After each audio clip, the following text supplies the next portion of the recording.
Welcome everyone to today's Edison Electric Institute webinar towards efficient permitting and siting on infrastructure perspectives from Europe and Canada.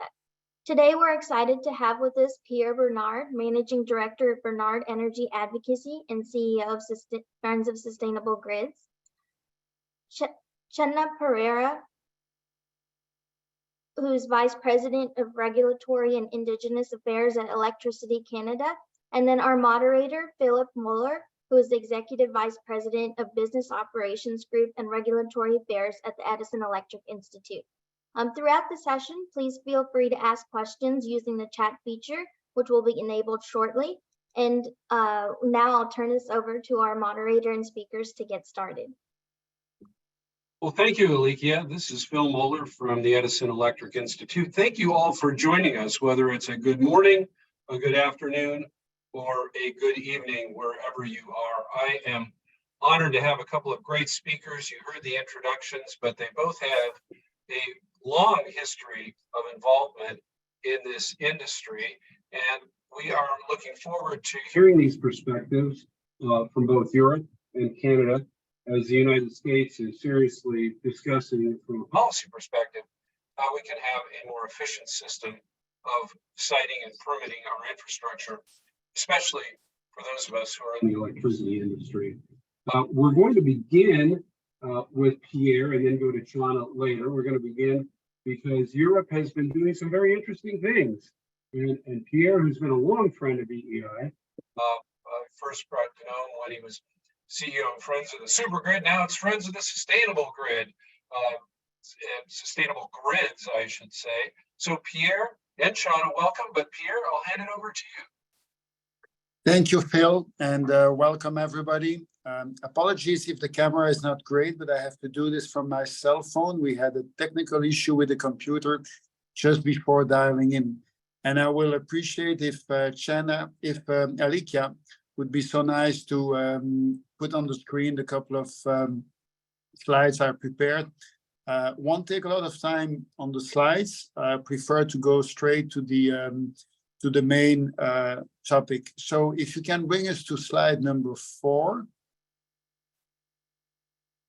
Yeah, here, as Phil said, it's about Europe. And I think a lot of Americans and also Africans and maybe Asians are attending this webinar. So maybe good to set the stage when it comes to the European framework. Energy in Europe is directed by the European Union, European Commission, and there you have mainly 2 types of main regulatory texts. On one hand, you have regulations, and on the other hand, you have directives. A regulation is something that applies, to say it simply, directly to every 27 member states of Europe. So when Europe takes a decision, a regulation, it applies automatically into every country. You don't need to do anything else at national level. A directive, as the name says it, is something where the European Union gives an indication and a directive where the Commission, where the member states needs to go, and it requires national translation in the national legislation. Next slide, please. I don't know if you see the slides. I see Phil on the screen, which is okay for me, but I don't know if the other panelists have the same view or not.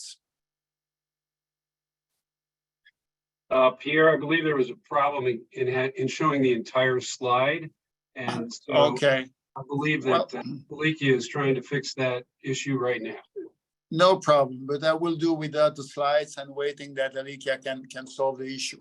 On the next slide, for those who will see it, we have a short summary of the legislative framework in Europe. When you look at energy today, it started around the end of the previous century with a series of packages that had the ambition to open the European markets. I'm not going through the whole packages because it would take a day just to discuss them.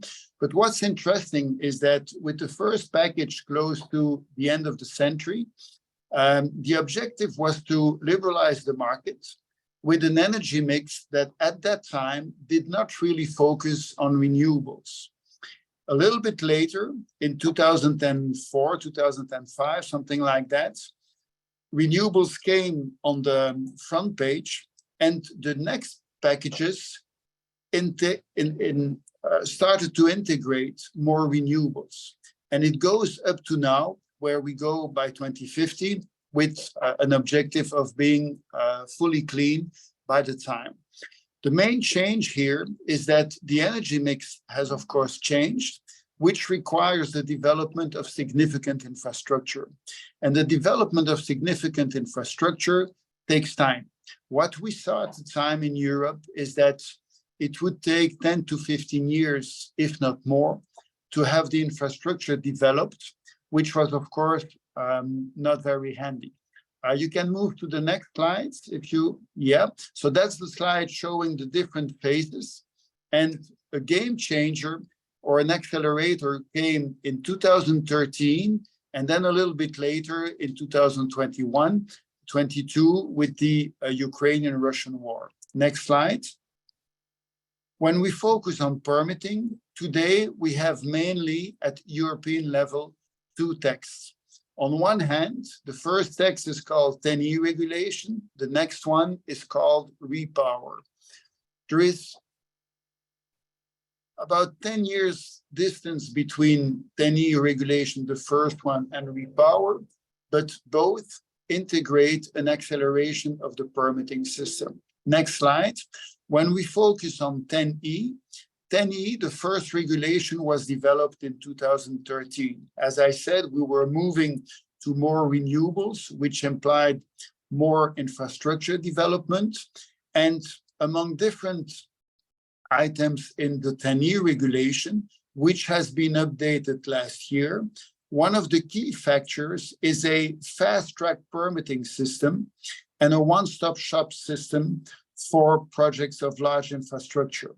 The one-stop shop implies that when you go into one country and you want to have your various permits, you just have to call one agency per country. That's a big difference with the past, where you had several local agencies to connect with. And then the other quite interesting element is that theoretically, and I will come back on the theoretically, you should have your permits between 3 to 4 years max. The result of that is that it delivered since 2013 more or less 120 projects of common interest or of PMI with non-EU countries, but every other year you have about 120 new infrastructure projects that are identified through the 10A regulation. To some extent, for the American friends, you could compare 10A with FERC Order 1000, which I believe is also an accelerator. But here in Europe, we have a strong focus on fast-track permitting. Then, next step, the Repower is more recent. Repower was launched last year after the beginning of the Ukrainian war. What we saw at that time is that prices went crazy, energy prices, due to high gas prices. And as you probably know, prices in Europe, power prices are connected to the gas prices. So it was politically a very sensitive issue.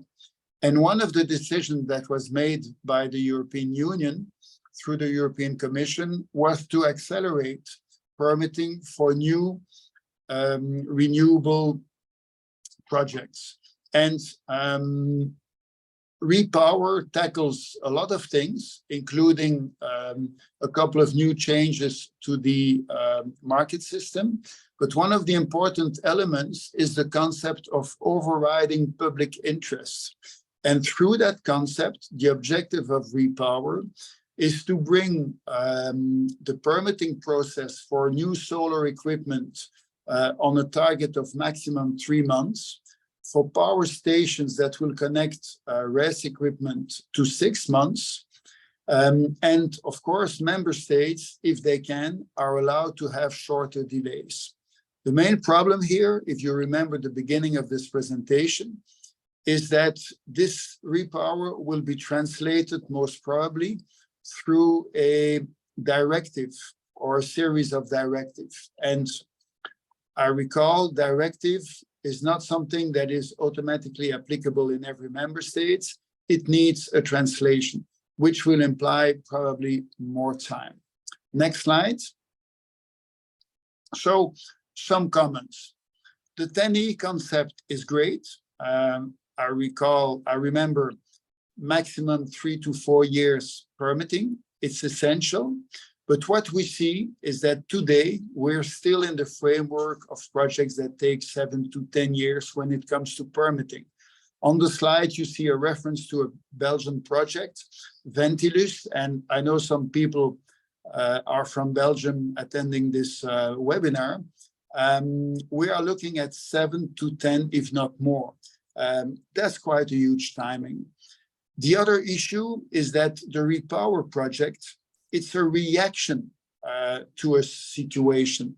It pinpoints to the real issues, but it is rushing the solutions. And last but not least, in Europe, we have 27 member states. That's quite a lot, especially when you know that the member states, through European legislation, in most of the cases, are seeking consensus. And when you go to permitting issues, we are touching very delicate political items. And we see that for decision makers, it's not an easy task to decide fast-track permitting systems. Now, making some suggestions, I think, is also welcome. And we push forward 5 ideas here. The first comment is that electricity, and certainly in the next coming years with electrification, is really the essential commodity. And that should be acknowledged by policymakers, and that should push them to take measures that receive due attention and can be prioritized. The second suggestion is that we proceed in Europe with trans-European infrastructure corridors and permits. The idea here is that you would combine permits for large infrastructure, not just power, but also gas, telecom, and railroads, for example. And you would go to a European agency that would deliver the permits. This is something with Friends of Sustainable Grids we are advocating now for several years. And we hope that we will be successful in this. It's difficult because it's taking away some powers from the member states, but considering the importance of ensuring green power, we believe it's essential. Third element, quite important, educate consumers on how the system works and why electricity and especially renewables is so important. Fourth suggestions, a no-nonsense approach. When you see that some countries in Europe decide almost overnight to shut down their nuclear power force without really looking at what will be the cost of it, we believe this is not the right way to do. I refer specifically to what happened in Germany after Fukushima. I know nuclear is a delicate item, but we see that after so many years, we are still more or less in the same situation in Germany. They have a lot of renewables, but they are still facing major issues. And the replacement of nuclear has been done by fossil fuels, mainly gas or in the past, coal. And then last but not least, whatever measures are taken, they should include inclusivity, affordability. And I think that's quite important when we look at the first suggestion. Electricity is the essential commodity. It must be available for everybody. And that implies also at policy level that there is some thinking about social aspects of having access to electricity, which will come back to the fast-track permitting issues. Happy to discuss this and answer your questions. Thank you, Phil. I give the floor to the other panelists. Well, Pierre, before we go to Chana, thank you very much.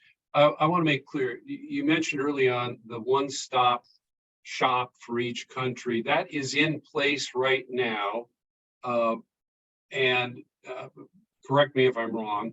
And does that essentially override then local governments in terms of their role? Yes, absolutely, it does. If you look at Belgium, we have electricity is divided a little bit as in the States at federal level. There are powers, but also at local level, regional level. But when it comes to permitting, the regions have the powers to decide, but the one-stop agency is a federal one. And so when you have a cross-border infrastructure project, you're supposed to knock at one door at federal level, and they will manage your permitting issues centrally, which is a good thing. It's not really reducing time, but nevertheless, it simplifies significantly the approach. Very good. Well, we'll be very eager to watch how this develops in Europe. Eager to learn any lessons from your experiences, and especially when you find effective ways to educate customers. We'll be very interested in how that continues, because that is an ongoing challenge with our industry throughout the world. Fully agree. And education for us is really something that should be prioritized. And I will finish on that. It's interesting to see what was done in Europe after the beginning of the Ukrainian war. A lot of governments launched initiatives in order to educate people to consume less. And we saw that it did work quite well. Unfortunately, this has stopped. The good news is that the prices are a little bit lower than 2 years ago.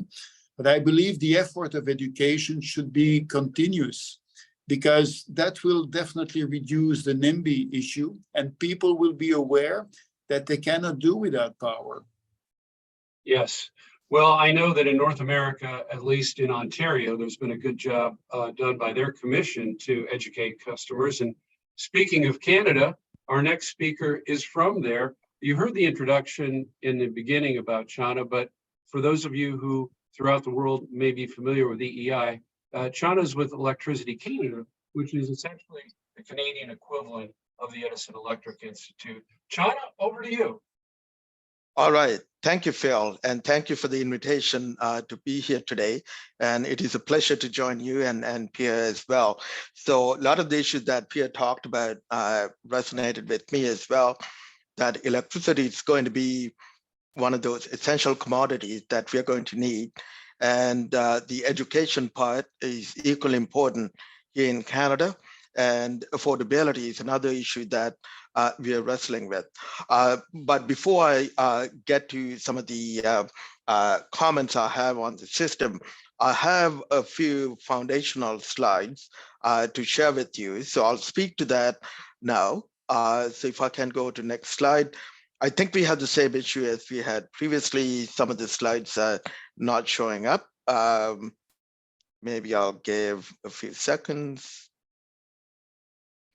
So until then, I can keep going, and hopefully you'll see the slide soon. So a little bit about Electricity Canada. We are the national voice of Canada's electricity business. Electricity Canada members generate, transmit, distribute electrical energy to industrial, commercial, residential, and institutional customers in every province and territory of Canada. And the generation system that we have is 84% based on clean energy. We have nearly 60% hydropower, followed by nuclear in Ontario especially. And then we have some thermal generation, coal and gas, as well as renewables. So again, 84% of the electricity system is based on clean energy. We are starting off with a very strong foundation as we look to the future. Next slide. So as we look to the future, it is really a balancing act. We need to do the impact assessments, obviously, and we also have this objective of achieving net zero by 2035 and 2050. So I did mention 2035, and you might ask, what is that all about? So in Canada, we have set two very ambitious net zero targets. One is a clean electricity grid by 2035, which is just 12 years away, and a net zero economy by 2050. The strategy here is to decarbonize, fully decarbonize the electricity sector in the next 12 years, and then to decarbonize the rest of the economy by 2050. This is, I would say, is very ambitious given the permitting and the impact assessment system that we do have. So multiple federal regulations, targets, and measures have been introduced to achieve these two goals, including just a couple of weeks ago, a clean electricity regulation to achieve the 2035 target. With while over 84% of our generation is based on clean energy, it is important to remember that some of the provinces and territories are still more dependent on fossil fuels, and the transition will need more time. So this is not going to be equally distributed across the country. As I said, there are 3 to 4 provinces that will have to do a lot of work over the next 12 years in order to get even closer to achieving that clean electricity grid by 2035.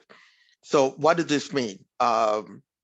This would require Canada to find ways to expedite project approvals, including really a prioritized approach to approving new clean energy generation and related transmission.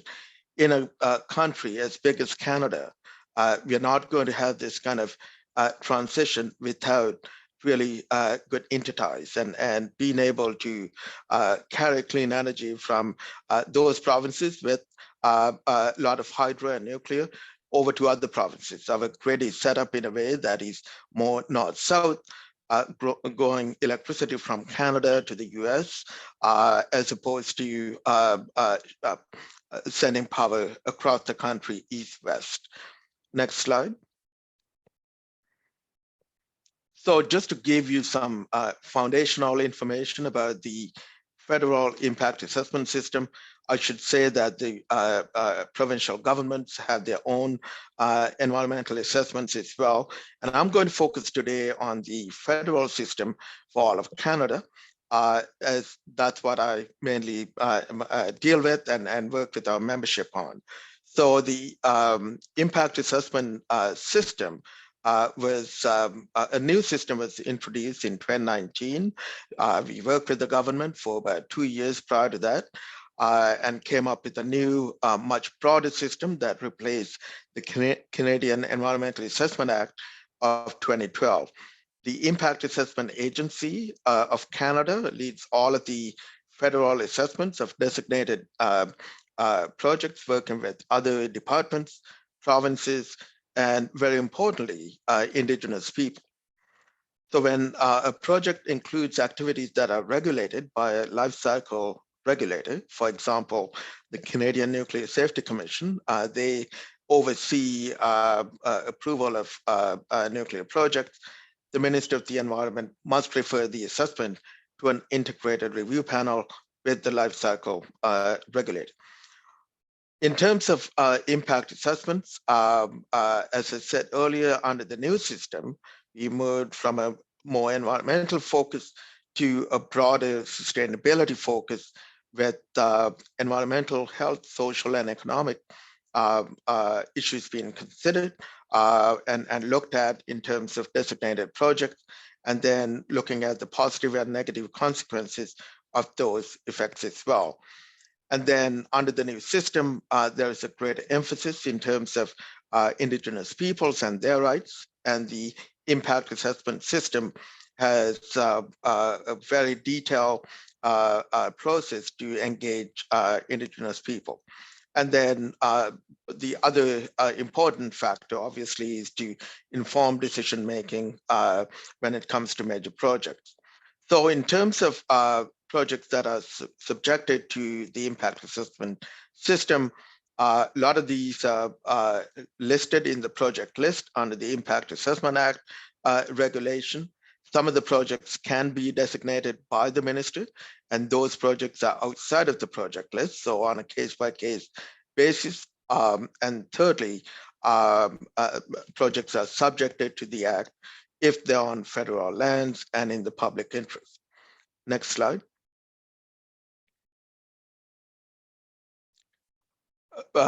Pierre did talk about one project, one assessment as well under the new Impact Assessment Act that allows for cooperation between the provinces and the federal government. One project, one assessment. Again, this sounds good in theory, but in practice can be a challenge. But if the parties can get together and work together on this, they can, for example, coordinate activities, timelines, and documentation. They can delegate portions of an assessment to the other party. They can entirely substitute the entire process and allow the provincial governments to undertake the assessment. And they can also establish joint review panels. So the framework is there for jurisdictions to work together under one project, one assessment approach. And obviously this would allow for greater efficiency and less duplication and clarity for project proponents. Next slide. As part of the new framework that we have since 2019, there are regional and strategic assessments as well. And they look at regional context and strategic factors, such as cumulative impacts. And so again, that is another good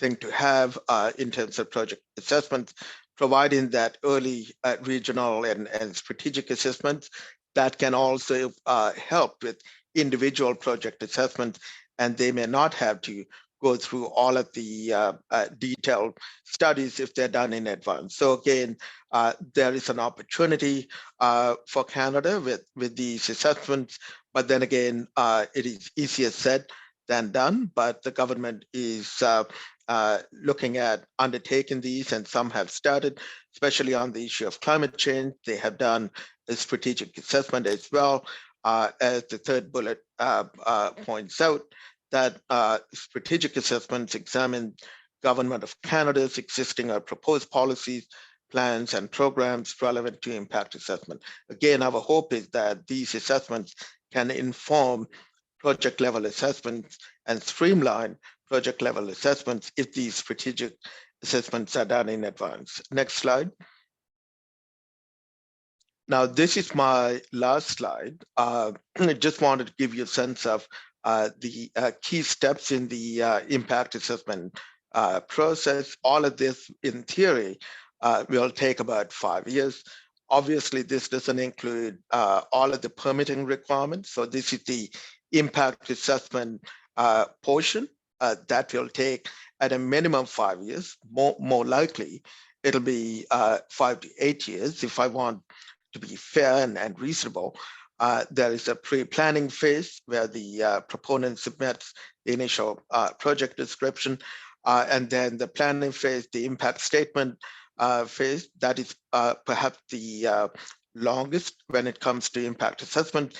It can take about 3 to 5 years. Then the impact assessment itself by the agency or the review panel. And again, under impact statement and impact assessment, there is a requirement for public participation and Indigenous engagement.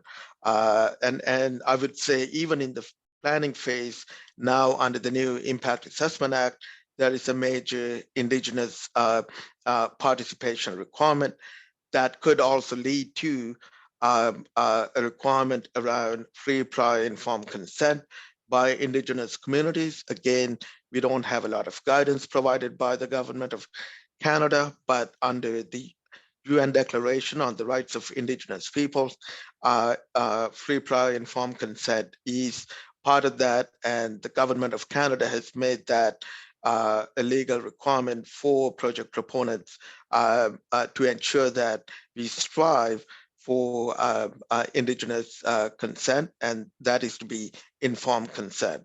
So all of this could take, again, in theory, 5 years to more like 10 to 12 years. So that takes us from 2023 2023 to 2035. So to get one project through, it could very well take the next 12 years. And that's going to be a challenge. And I think that's the discussion we're going to have this afternoon or this morning. Yeah, at least in Canada, it's morning here. So looking forward to that conversation. Thank you. Donna, thank you very much. Before I open it to some questions for both of you, those of us who are familiar with the Canadian system know that it's largely north to south, the provinces to the United States and vice versa. There is some east to west transmission in Canada, but not a lot.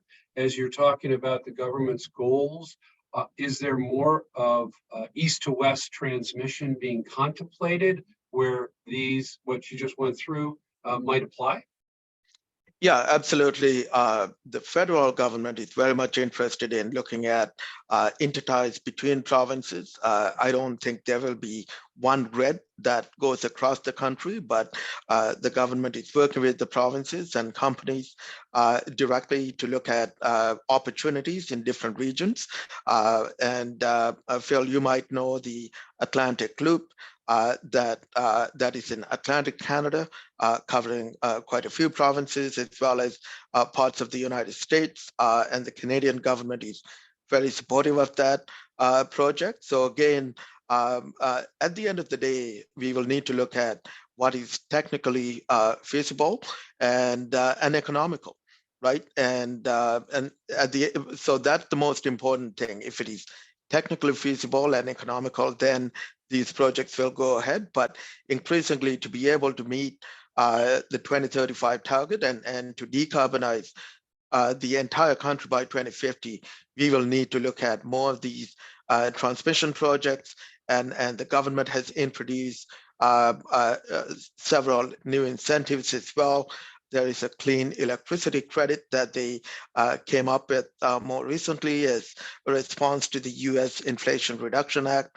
A lot of investments obviously is going to the US and Canada is not able to compete at the same level, but the government is doing what they can to support companies and the provinces to look at these options, including regional transmission.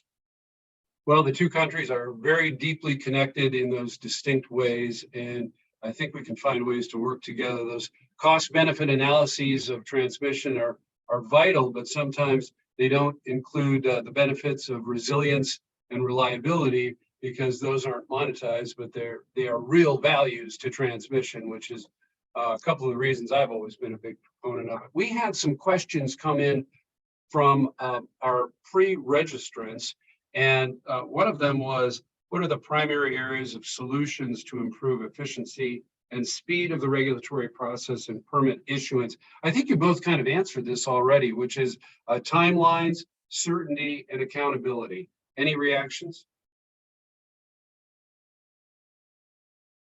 And Pierre, I think you're on mute.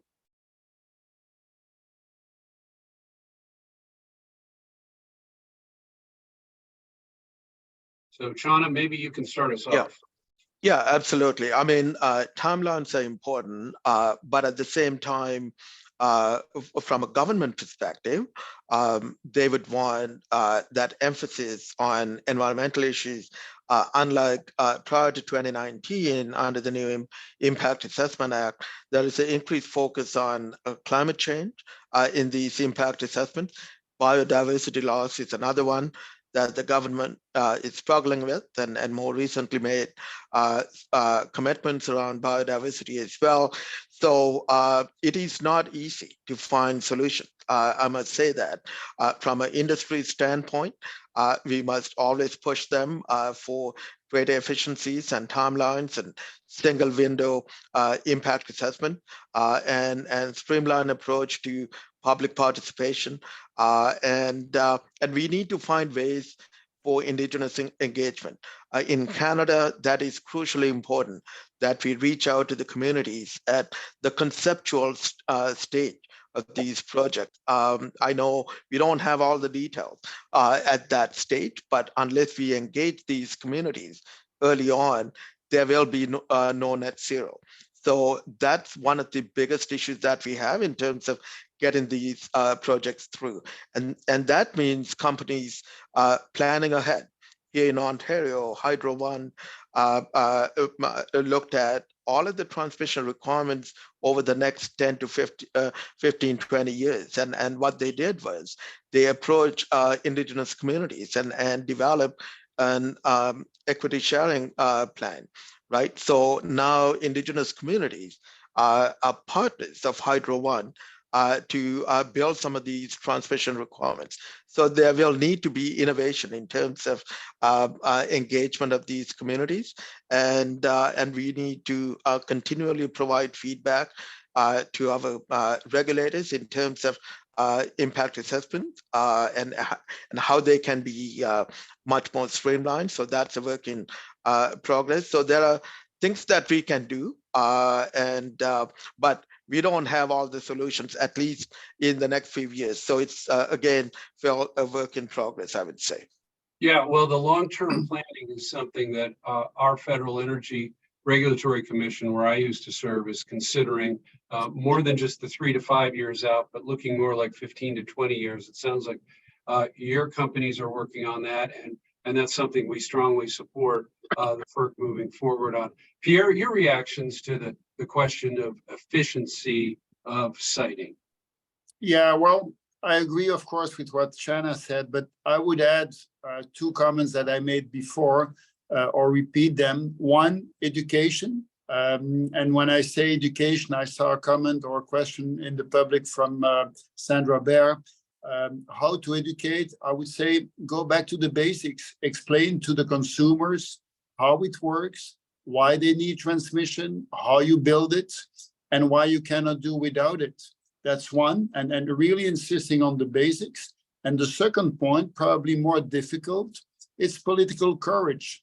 You need people at policy level that will agree to take decisions that are not popular. I don't want to have a high voltage line in my backyard either, but at some time people need to make a choice. Either they want renewable power and cheap power, because renewable eventually will be cheap, but then you need to develop transmission lines and also distribution lines. And that does not exist Wi-Fi, at least not today. So you need people at policy level that will take decisions that will not be liked, appreciated by people, that will not be popular, that may make people lose elections in a couple of years, but are needed. And I wasn't there, but I remember from my parents, after the war, nobody complained when they were building electricity high voltage lines, because people needed electricity and they were happy to have it.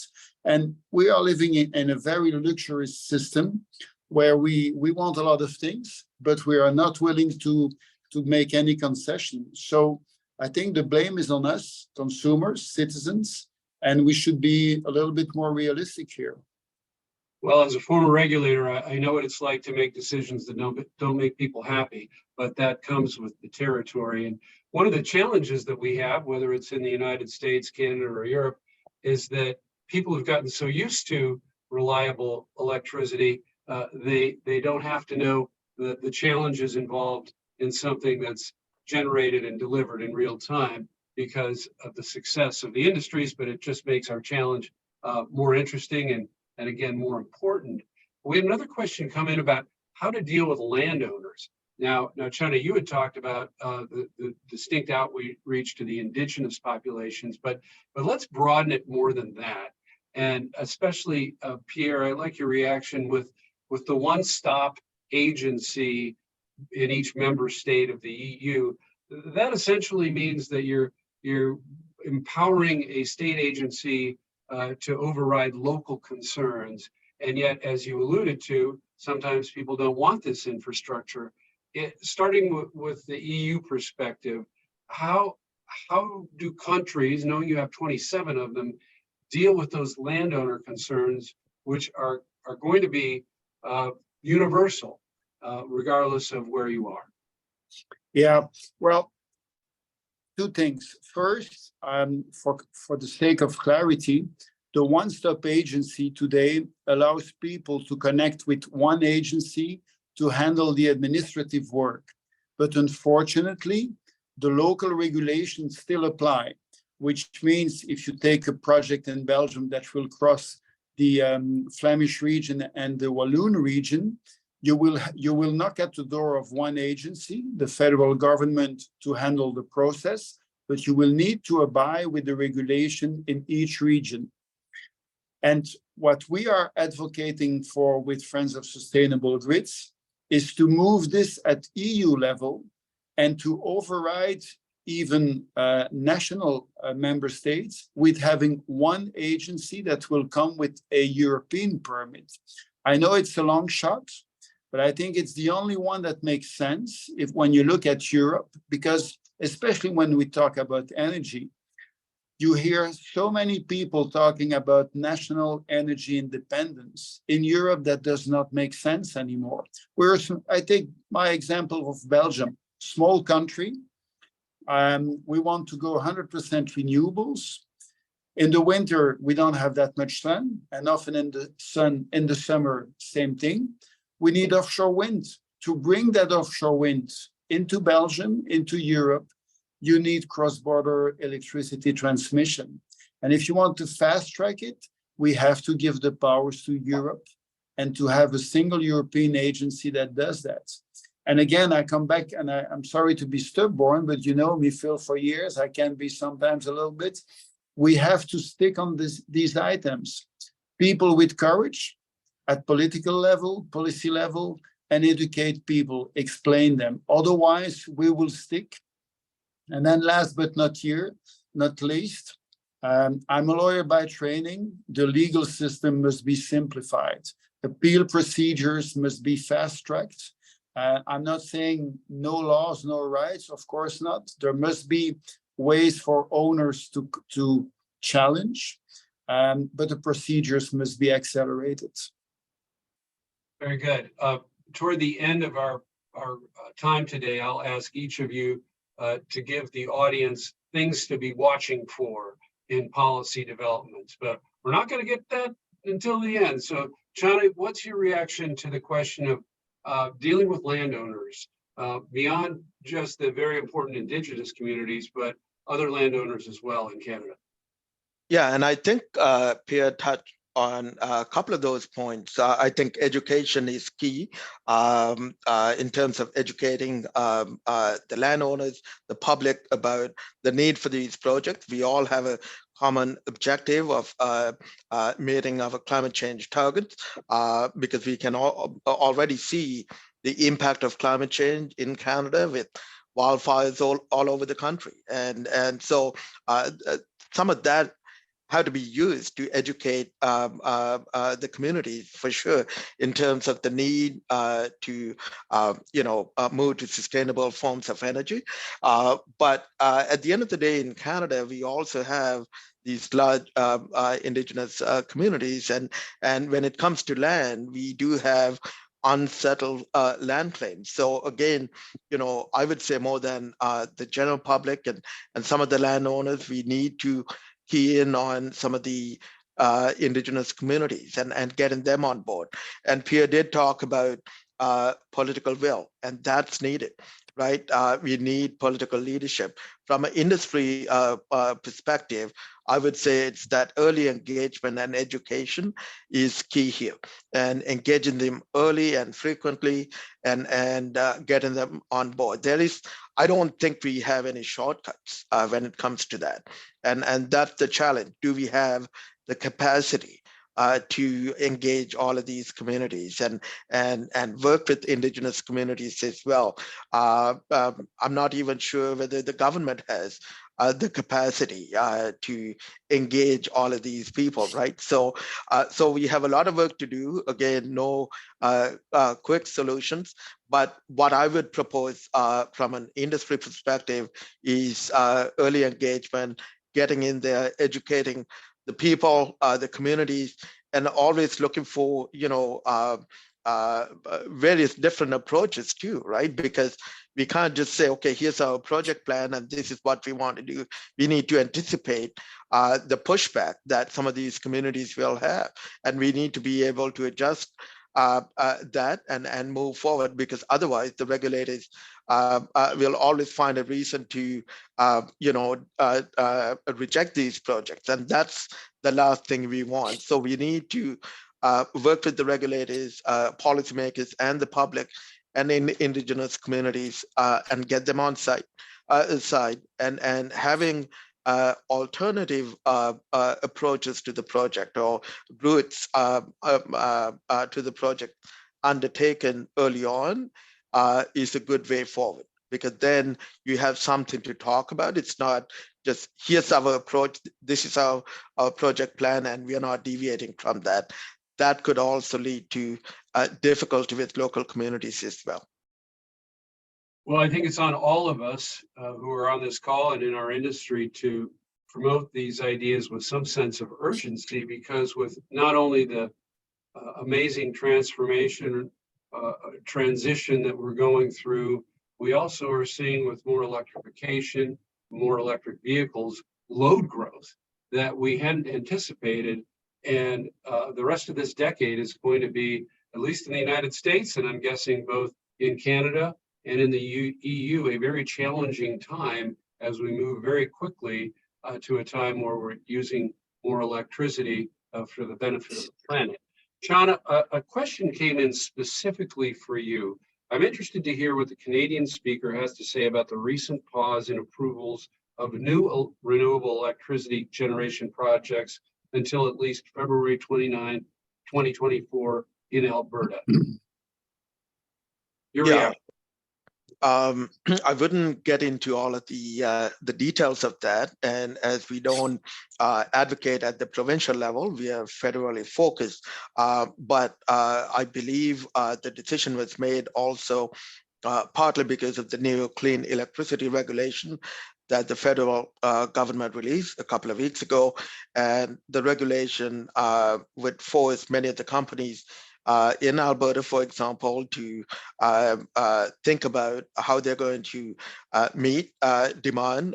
Phil, you talked about the need for more generation and meet increasing demand to electrify the economy. And as these companies invest in renewable resources, they will also need to balance it with, reliability. And can they have a reliable system when the wind is not blowing or the sun is not shining? And they would need some form of peaker plants fired by natural gas to, at least in the short term, to ensure that we have a reliable system. So I think over time, these issues will be sorted out. And I know the governments are working on this, and they're at the negotiating table on these issues. And eventually, we would like to see, things stabilize and the markets open up. But it is a political issue at the moment. And but in a grand scheme of things, across the country, we see a lot of uptake of renewables, and obviously renewables will play a great role going forward to decarbonize the system. We do have that advantage in Canada with 84% based on clean energy, but for some regions it is a challenge, and hopefully things will be sorted out in the near future. Thank you. Pierre, are you seeing in Europe any pushback on the development of renewable projects, whether they are wind, solar, or something else? Yeah, some interesting that they are driven by, how would I call them, green people. For example, in France, there was quite a lot of opposition to onshore wind. Even some opposition to PV, because having wind farms not far from your place is not nice, and etc. So when you develop renewables, you need to have space. And I think it's important here again to think about a realistic approach. You see people developing large wind farms at places that are not really the most appropriate ones. This is why, for example, we are significantly developing offshore wind in Europe. For the time being, nobody is really complaining about that. When I say nobody, I may be a little bit too fast. We know that a lot of fishermen are opposing it, but experience shows that fish species are coming back where wind farms have been developed. So it's quite positive. Again, and I'm sorry to insist, but you need to educate people. If people do want to have renewables and have clean energy, well, then at some time they will have to accept that it will be developed somewhere. Well said. Yes. Well, we're getting pretty close to the end. We've got about 8 minutes, 7 minutes left. And so I'm going to ask each of you, I'll start with Shauna, what are the things that our audience should be watching for either in the next year or the next few years, whether it's from the federal government in Canada, provincial governments, the National Energy Board perhaps making some decisions? What can we be focused on to see the decisions out of Canada that might give us at least some idea, not only where you're heading, but also perhaps some ideas in the United States on what to learn from? Yeah, I think over the next 10 to 15 years, one thing to watch out for is how the government of Canada is going to implement the UN Declaration on the Rights of Indigenous People. As I mentioned earlier, there is a requirement around free, prior, informed consent. And they haven't provided much guidance on the implementation of that, but it is part of the legal framework in Canada. So that is important because many of these projects will be dependent on the support of Indigenous communities. And so that is something to watch out for as we move forward. There will be new projects, electricity projects proposed in the future. We have, as I said, a fairly new impact assessment system. So we don't have a lot of projects under that new system at the moment because it's just been a few years, and then we just went through the COVID-19 pandemic as well. And so, I mean, as we move forward, these projects will have to go through new assessments. Again, it'll be a real test in Canada whether we can get these projects through. And if the aim of the government is to get to a clean electricity grid in the next 12 years, they will need to do something different to get these projects up and running. From conceptual stage to commercialization, that's a lot of work. And can we somehow get all of these through within a 12-year period? I have my doubts on that. And so that's going to be a major challenge. And I think one of the options for Canada to consider is to look at more of a prioritized list of projects and looking at expediting electricity-specific projects. Because if the other projects are going to be less important over the next 12 years, and that's more in the future to decarbonize the full economy, maybe they need to kind of carve out electricity as a special case and say, okay, for electricity projects, we're going to expedite these approvals so that we can get to a net zero electricity grid in the next 12 years, and then get the electricity sector to help decarbonize transportation and other sectors of the economy. So that's one of the ideas that I would like to see happen at the federal level here in Canada. It would take a lot of advocacy and work, obviously, but it is important to kind of watch out for how the government is going to respond to our needs to build these projects. And based on their own analysis, we would need over 400 billion just to renew and modernize our existing infrastructure. And that's not even including the clean energy goals, right? So with that kind of investment requirement, we will need to do something creative and innovative over the next decade. Well, we wish you well on those efforts. And in addition, we're we'll probably all be facing some challenges with supply chain and with the Yep. skilled labor to be building Exactly. up the grid, whether it's in Canada, the United States, or in Europe. Pierre, as we get toward the end, what are the things that our audience should be watching for coming out of Europe?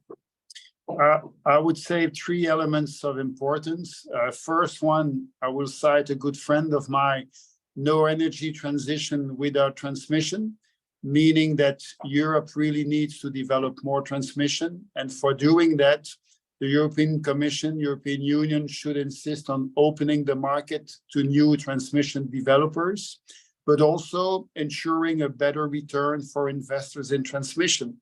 It's one of the key problems we have in Europe. Returns in transmission are significantly lower compared to other countries, and this is not realistic. Money attracts money. We won't get that money for the transmission part if it's not more attractive. The second one is that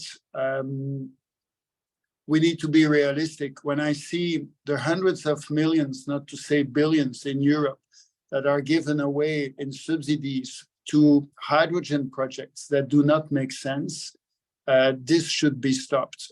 Hydrogen can make sense as a feedstock for industry, but when you look at those projects, for example, supporting hydrogen for transport, for transportation, for cars, it's a waste of money.